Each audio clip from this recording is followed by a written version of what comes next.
Kisah Perang Aceh dengan Jepang di Langsa dan Kuala Simpang membara.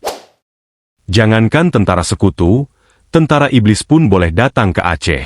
Rakyat Aceh sudah siap berperang dengan musuh manapun, kata Teku Nyak Arif kepada Mayor Omura. Pada 22 Desember 1945, Barisan Laskar Perjuangan Rakyat Aceh bersama Tentara Keamanan Rakyat, TKR, di kota Langsa, melakukan latihan perang di dalam kota. Pada saat yang sama tentara Jepang akan melakukan konvoi untuk kembali ke Medan. Tapi ternyata latihan perang dan tembak-menembak dalam kota itu hanya kamuflase semata. Ketika sampai di dekat tangsi militer Jepang, serangan mendadak dilakukan.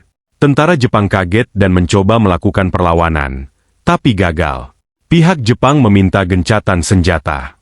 Ternyata serangan itu memang sudah direncanakan dengan baik. TKR dan Laskar Perjuang Rakyat di Langsa tidak ingin Jepang membawa persenjataannya ke Medan. Sebelum tentara Jepang meninggalkan Aceh, senjata mereka harus dilucuti. Dan ternyata kamuflase itu berhasil menundukkan Jepang. Dalam buku Batu Karang di Tengah Lautan yang ditulis Teku Ali Basyah Talsya diungkapkan, ketika pihak Jepang meminta perundingan, Mayor Bahtiar selaku komandan yang merencanakan penyerbuan itu meminta Jepang meninggalkan senjata di Aceh kalau ingin selamat. Pemerintah Jepang di kota Langsa menyetujuinya. Mereka menyerahkan 300 pucuk senjata beserta amunisinya. Dari jumlah itu, 200 pucuk diserahkan untuk memperkuat TKR. Sisanya 100 pucuk untuk berbagai laskar perjuangan rakyat. Penyerahan 300 pucuk senjata itu juga sebagai komitmen dan jaminan bahwa tentara Jepang tidak akan diserang selama konvoi untuk kembali ke Medan. Sampai di Medan, peristiwa itu dilaporkan kepada sekutu. Pasukan Jepang itu diperintahkan untuk kembali ke Aceh, mengambil balik senjata-senjata tersebut. Pada hari yang sama delegasi Jepang dari Medan tiba di Banda Aceh. Delegasi tersebut dipimpin oleh Mayor Omura, bekas pendiri dan komandan Resiman Gyugun di Aceh. Ia datang ke Banda Aceh bersama Gubernur Sumatera yang juga orang Aceh, Mr. Teku Muhammad Hasan dengan pesawat terbang. Setibanya di lapangan Lehoknga, Aceh Besar, bekas pangkalan militer Jepang terkuat di wilayah barat Indonesia yang telah dikuasai rakyat Aceh, Mayor Omura menjelaskan bahwa mereka didesak oleh sekutu untuk mengambil kembali senjata-senjata yang telah dikuasai rakyat Aceh. Karena di semua daerah lain di Indonesia senjata Jepang dilucuti oleh sekutu, kecuali di Aceh. Mendengar kata-kata Mayor Omura tersebut, Residen Aceh Teku Nyak Arif dengan nada keras berkata, "Jangankan tentara sekutu, tentara iblis pun boleh datang ke Aceh. Namun senjata-senjata itu tidak akan kami berikan. Rakyat Aceh sudah siap berperang dengan musuh manapun," tegasnya. Mayor Omura kemudian kembali ke Medan, dan misinya untuk meminta kembali senjata-senjata Jepang yang telah dilucuti oleh rakyat Aceh di berbagai daerah gagal total.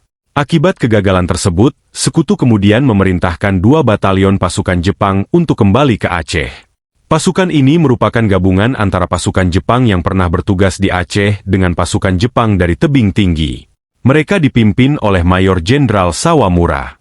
Pada 23 Desember 1945, tentara Jepang yang akan diberangkatkan kembali ke Aceh ini berkumpul di Pangkalan Brandan.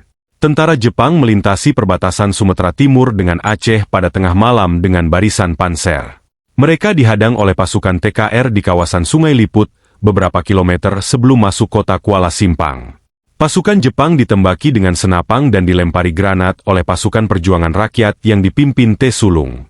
Dalam pertempuran yang tak seimbang itu Te Sulung dan beberapa kawannya tewas setelah berperang selama 2 jam. Dari sana pasukan Sawamura masuk ke kota Kuala Simpang. Mereka menduduki tempat-tempat strategis. Kota Kuala Simpang yang sepi setelah ditinggalkan penduduk tersebut berhasil dikuasai Jepang. Sebagai tentara Jepang bertahan di Kuala Simpang, sebagian lagi bergerak menuju Langsa. Pada pukul 2 dini hari, kontak tembak kembali terjadi di kawasan Mudang Arah, antara Kuala Simpang dan Langsa. Barisan Perjuangan Rakyat Aceh di sana dipimpin oleh Mayor Bahtiar dan Letnan II Abu Samah. Mereka memberi perlawanan untuk menghambat dan memperlambat gerak pasukan Jepang yang ingin memasuki kota Langsa. Dalam peperangan tersebut Mayor Bahtiar tertembak di bagian rusuk. Ia kemudian dilarikan ke rumah sakit di Langsa untuk perawatan. 5 pejuang dari TKR tewas dalam pertempuran tersebut. Mereka adalah Abdullah Budiman, Abdullah Hussein, Ahmad Latif, Ali Zaini, dan Usman. Korban tewas lainnya adalah Raja Ahmad dari Laskar Mujahidin bersama 4 orang pejuang yang tidak diketahui namanya. Pasukan Jepang tiba di Langsa pada 24 Desember 1945, mereka memasuki kota Langsa dengan formasi menyerang. Tembak-menembak terjadi di pinggiran kota Langsa. Informasi kembalinya Jepang tersebut cepat menyebar keluar Langsa. Ternyata selain memerintahkan 2 batalion tentara Jepang kembali ke Aceh, pimpinan sekutu di Medan juga mengerahkan kapal perang ke perairan Aceh. Pada pukul 9 malam di perairan Sigli tampak cahaya lampu kapal dari kejauhan.